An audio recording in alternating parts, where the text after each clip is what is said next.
Wembanyama acaba de hacer historia en los playoffs. Obtuvo un triple doble con más de 10 bloqueos, rebotes y puntos, que fue lo que llegó hasta el final.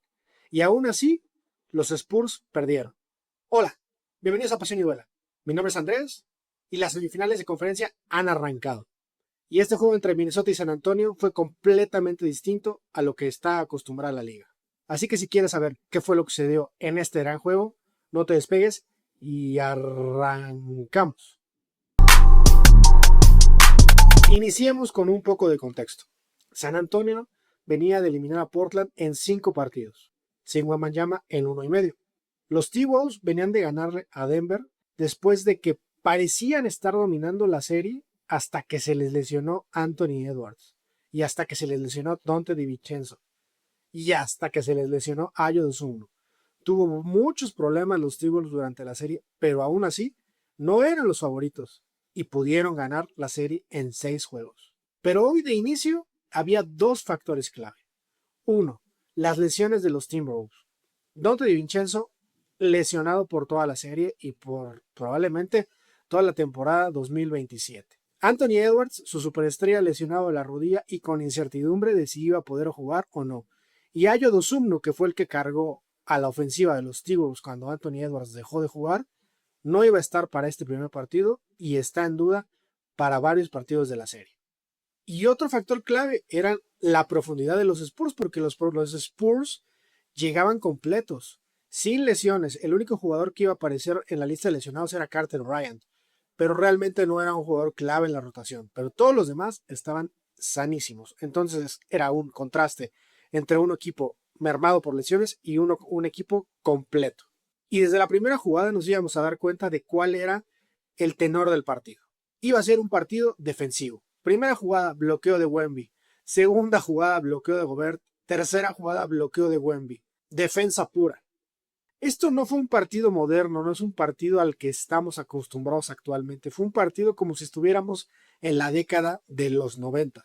Físico, de pocos puntos, de muchos fallos en triples, en dobles, contacto constante, algo que ya no se ve en esta época. Fue como si hubiéramos estado viendo un Pistons Bulls de la época de los 90. Y llegamos al medio tiempo muy parejos, 45-45. Eso sí, mientras el partido estaba cerrado, Wembanyama estaba haciendo historia. ¿Por qué te digo esto? Porque Wembanyama tuvo más de 10 bloqueos, tuvo triple doble y fue un impacto total. Superó marcas que ya tenían mucho tiempo en la franquicia de San Antonio. El día de ayer, con sus 12 bloqueos, superó una marca histórica de Tim Duncan, que viene matando todas las marcas de Timmy, de más bloqueos en un partido de playoffs. Superó a Tim Duncan, que ya lo había hecho 2 años, con 9 y con 8, a David Robinson, que tenía 2 años con 8, y a Samaki Walker, que también tenía 1 año con 8 bloqueos. Todas esas marcas las pulverizó el día de ayer Víctor Wembanyama. Se convirtió en el máximo taponador de los San Antonio Spurs en playoffs. Pero, con todo y esto, los de San Antonio no dominaban en el marcador, porque ofensivamente era un partido repartido en el que Víctor no estaba siendo factor. Estaban respondiendo jugadores como Harper, como Stephon Castle, como Julian Champagny, pero Víctor está muy bien defendido y muy poco involucrado en la ofensiva de los Spurs. Había pocos puntos, como ya te comenté, y era un ritmo bajo. No era un ritmo de contragolpes, era un ritmo de muchas ofensivas de media cancha, con un equipo de los Timberwolves que se caracteriza por defender bien. Además de tener a un ancla defensiva como Rudy Gobert, tienen a un Mike Conley que a pesar de su edad todavía puede defender bastante bien. Tienen a Anthony Edwards que aunque está mermado también lo hace bien. Y sobre todo tienen a un Jaden McDaniels que es capaz de secar al mejor jugador ofensivo perimetral del equipo. Por eso los Timberwolves jugaron mejor como equipo. Conley es un jugador con demasiada experiencia, 19 años en la liga, y eso se ve. Randle fue un jugador constante durante gran parte del partido y también se nota que ya tiene mucha experiencia. Y Anthony Edwards no fue titular, pero una vez que entró a la cancha se notó su impacto. Poco a poco fue entrando al partido, empezó con solamente asistencias y luego se metió a anotar. Estaba limitado, pero era decisivo. Nos movemos al tercer cuarto. El partido seguía cerrado, 69-72. Todavía no había una proyección de llegar a 100 puntos en el partido, algo muy raro en esta época que hay marcadores de 125, de 130. Todo era defensa. Pero cuando llegó el cuarto periodo, apareció, ahora sí, en su máximo esplendor, Anthony Edwards. 9 puntos seguidos, ritmo, energía, y ahí fue donde cambió el partido a favor de los T-Wolves. Cuando parecía que los Spurs resistían, los T-Wolves encadenaron una racha de 9 puntos seguidos, donde también en esa racha salió Stephon Castle del juego, su mejor defensor perimetral de los Spurs, y además de Edwards, todos estaban funcionando. Mike Conley apareció con un triple clutch, como en sus mejores momentos en la liga con los Grizzlies o con los Utah Jazz.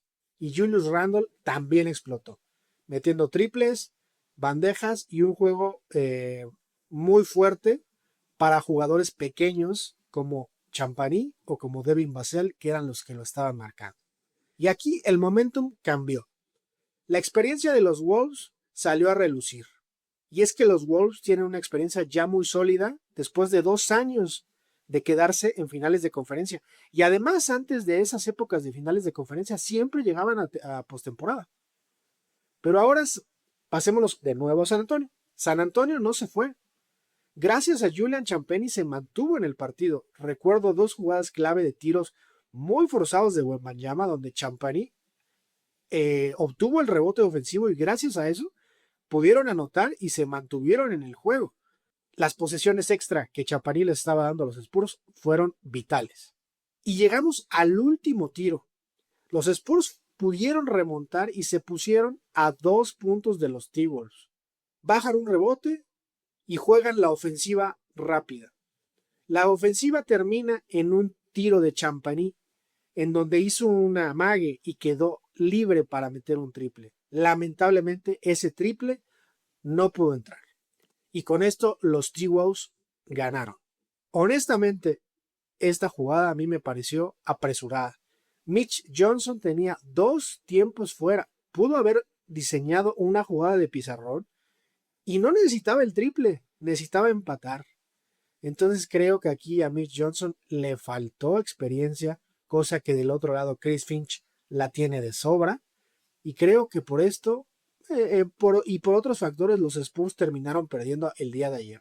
Pero sí, esto la verdad me pareció muy arriesgado por Johnson y esperemos que en los partidos que vienen lo puedan cambiar. La realidad es que Wembanyama dominó el juego del lado defensivo, pero ayer se notó que la parte ofensiva dependen mucho los Spurs todavía de él. Y esto dejó algo claro. Si Wembanyama no está en su mejor día, los Spurs se la van a ver muy difícil.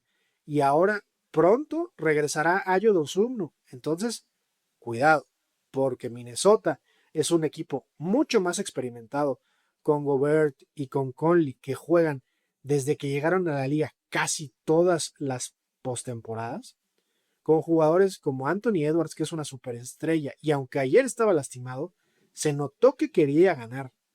Con jugadores como Julius Randle, que igual es raro que se pierda postemporada. Creo que las únicas postemporadas que se perdió fue cuando jugaba en los Lakers. Ahí sí, lamentable época de los Lakers. Pero cuando estuvo con los Knicks jugaba, y ahora con los T-Wolves también juega seguido. Y además tienen en la banca 2 jugadores muy experimentados que sirven como coaches, jugadores que sirven como coaches. Kyle Anderson y sobre todo Joe Ingles. 2 jugadores que han pasado por la liga, ya tienen muchos años jugando. Ingles principalmente con el Utah Jazz, y Kyle Anderson pasó muchos años en San Antonio al lado de Greg Popovich. Entonces la experiencia de ambos es notable. Y bueno, cerrando, este fue el primer juego de la serie. Este primer juego podría marcar la narrativa de la serie, marcar la historia de la serie, en donde creo que Mitch Johnson tiene que hacer ajustes para poder vencer a un coach súper experimentado como Chris Finch. Aquí yo te pregunto, ¿crees que los Spurs podrán ajustar esto? ¿O tú crees que Minnesota ya encontró la fórmula? Y también me interesa saber tu opinión en cuanto a la diferencia de experiencias en las escuadras. ¿Crees que esto esté afectando realmente a San Antonio? ¿O que solo haya sido un partido en el que Wembanyama y otros de sus jugadores tuvieron una mala noche? Me interesa mucho saber tu opinión, te estaré leyendo aquí en los comentarios. Y eso es todo en Pasión y Duelo. Si te gustó este contenido, te sugiero que le des un like, comentes con tus amigos, compartas y te suscribas al canal. Sin más por el momento me despido y que tengas un excelente día. Hasta luego.